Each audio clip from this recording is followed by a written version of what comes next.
araw sa inyong lahat. Ako nga pala si Jan Hedrick G. Valencia at ito ang aking reaction video para sa No Limit Tangere, Kabanata 31 to 45.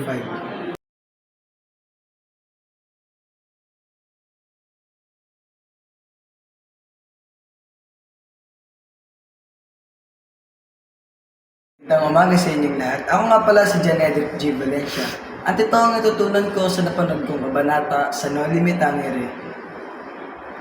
Ang kahalagahan ng pagkakaisa at paglaban sa ng-aapi. Ang mga kabanatang ito ay nagpapakita ng kahalagahan ng pagkakaisa at paglaban sa ng-aapi sa pag-unlad ng isang bansa. Ang kahalagahan ng edukasyon at karapatan.